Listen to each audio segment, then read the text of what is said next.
My name is Ben Burgess. I am the author of Give Them an Argument, Logic for the Left, forthcoming in just a couple months from Zer0 Books. And you might be wondering, hey, Ben, what's up? Why is this video on Wednesday? Aren't your videos for Zer0 Books usually on Monday? Well, I did have one on Monday. I'm going to tell you about it right now.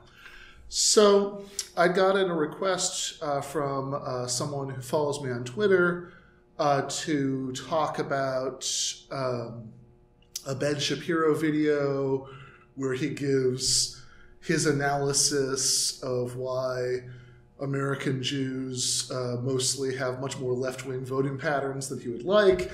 And he basically says, oh, they must not really care about Judaism or Israel, or they wouldn't vote this way. All right, so that was the main subject of the video. Before I started that, though, I talked about a tweet from Max Boot, in which he accused Congresswoman Ilhan Omar of a disgraceful ad hominem attack on Elliott Abrams. And I also talked about the controversy about whether Ilhan Omar's comments about AIPAC and the impact of lobbying on American policy in the Middle East were anti-Semitic.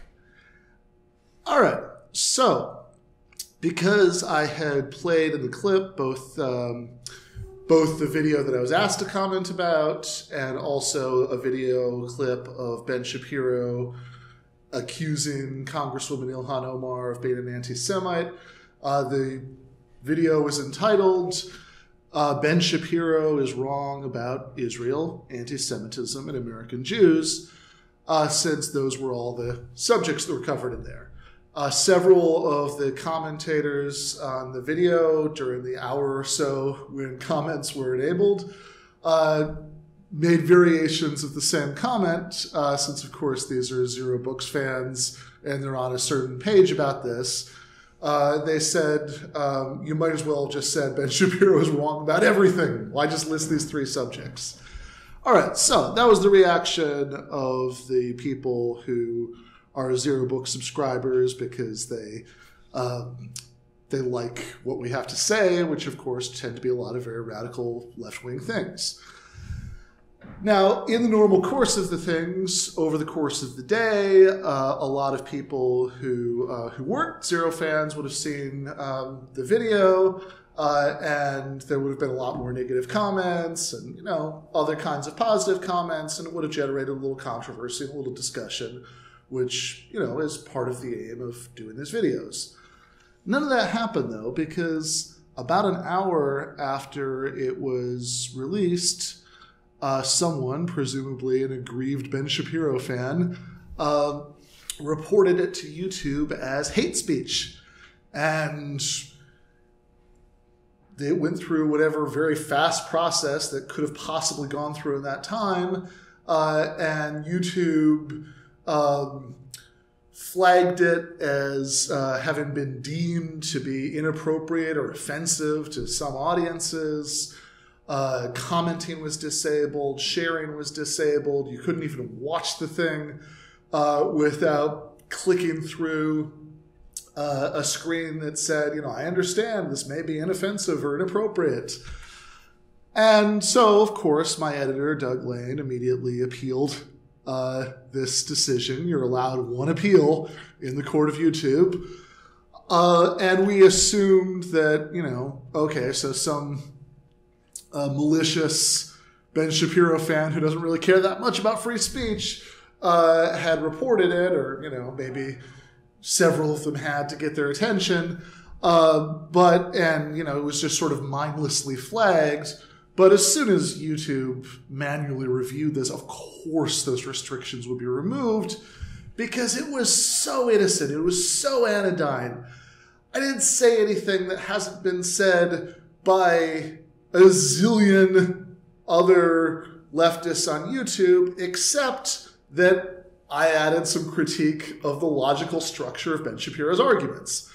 So in the intro where I was talking about Max Boot's tweet about Elliott Abrams, I noted that that the dirty wars the Reagan administration with Elliot Abrams as the point man had been involved with in Guatemala and elsewhere, that they really had committed some severe crimes against humanity, that a Guatemalan court had actually ruled that what happened there rose to the legal definition of genocide. But I don't think that there's some YouTube policy I was violating there, because I listened to half a dozen left-wing podcasts where people made those exact same points, and there's usually, and a lot of these podcasts, they put everything out on YouTube. I can point you to a dozen YouTube links where people point out that Elliot Abrams really is guilty of these things. The only thing I said that the rest of these people didn't say was that this is a misuse of the phrase ad hominem, that you're not committing a logical fallacy when you correctly accuse Elliot Abrams of involvement in genocide. Similarly, Ben Shapiro. What did I say about Ben Shapiro? Well, I accused him of serially committing the false dilemma fallacy. So when he talks about support for Israel, he sets it up as a choice. He says, it's not a hard choice. And then the choices he presents are supporting the vicious policies of the Netanyahu government or supporting Hamas. Those are the only options. And I pointed out that there are other options. There are liberal Zionists who think that it's in the interests of Israel long-term to make concessions for a long-term stable two-state solution. There are socialists like me who support a single secular democratic state with full individual democratic rights for everybody and equal religious and cultural rights for all communities. And that's not anti-Semitic. And Shapiro is completely leaving out that, along with even the more anodyne liberal Zionist option, when he lays out the options: you support Netanyahu or you support Hamas. Those are your choices. And similarly, when he said, American Jews must not care about Judaism, I said, because if they cared about Judaism, they would vote for Republicans. I pointed out that he is excluding the option of drawing left-wing conclusions from the Jewish moral and spiritual tradition.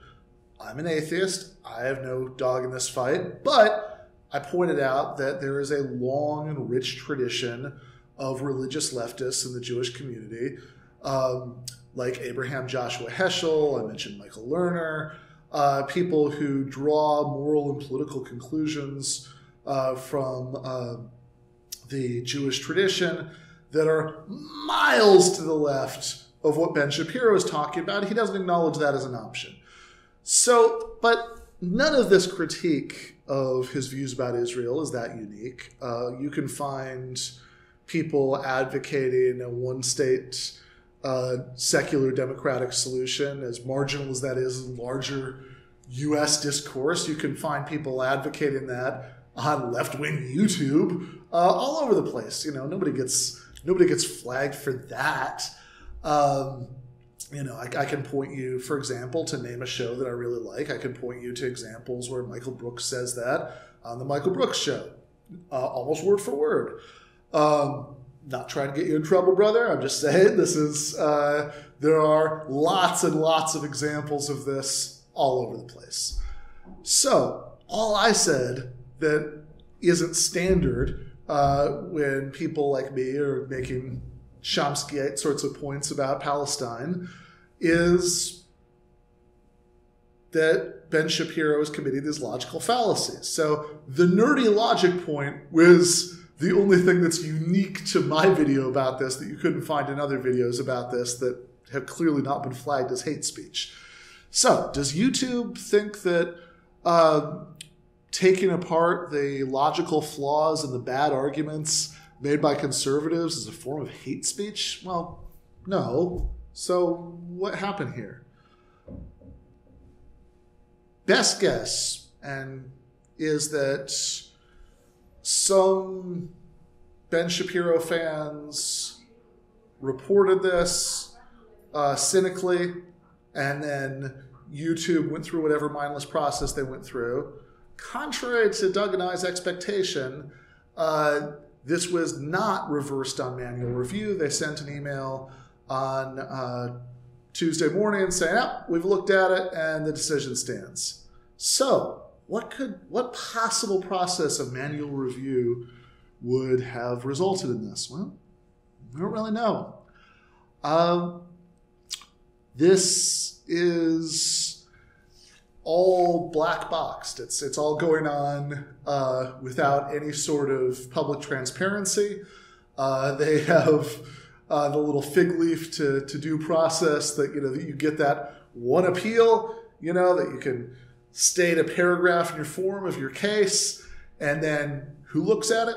Who knows? How do they decide whether it violated something? Who knows? What are the standards exactly? I don't know. And this does bring me to one larger point, and I'm going to close on this. There will be another real video on Monday, and with any luck, YouTube will not decide that I'm committing hate speech against, Ted Cruz or whoever I might be criticizing in that video. But here's a larger point. I think that consideration of what happened here should give some of my friends and comrades on the left who are a little bit too cavalier when these tech giants censor people we don't like some pause. So, for example, when Facebook, Twitter, YouTube, all these people deplatformed Alex Jones, maybe that was the right result and maybe it wasn't. You can argue that that some of his defamation or even harassment that he may have been involved with for the Parkland parents was so far over the line that it might have merited it, or that his selling of various pseudo-medical products hucksterishly might have merited that, and that's a real debate. I'm not going to take a position on that here. But whatever you think about the result, I think that having this very popular political commentator yanked off of all of these tech platforms on the whims of these unelected and unaccountable corporate decision-making bodies that don't have to explain themselves to anybody is really bad.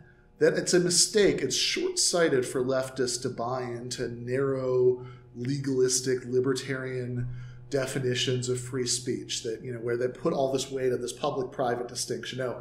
If the government does it, maybe that's a big deal. But if these corporations that in practice have this tremendous control over the flow of information do it, nothing to see there. That's a mistake.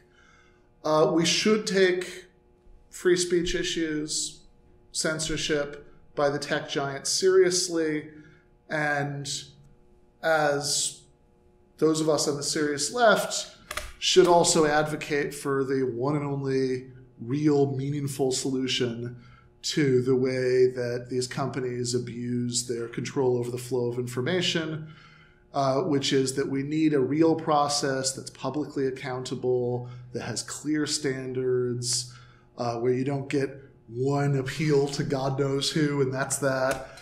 And I think we all know what the only real way of achieving that is, which is nationalize Facebook, nationalize Twitter, nationalize Google, and nationalize YouTube.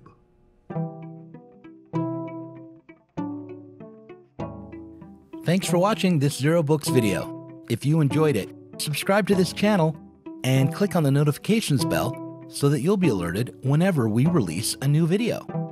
You should also consider supporting us on Patreon.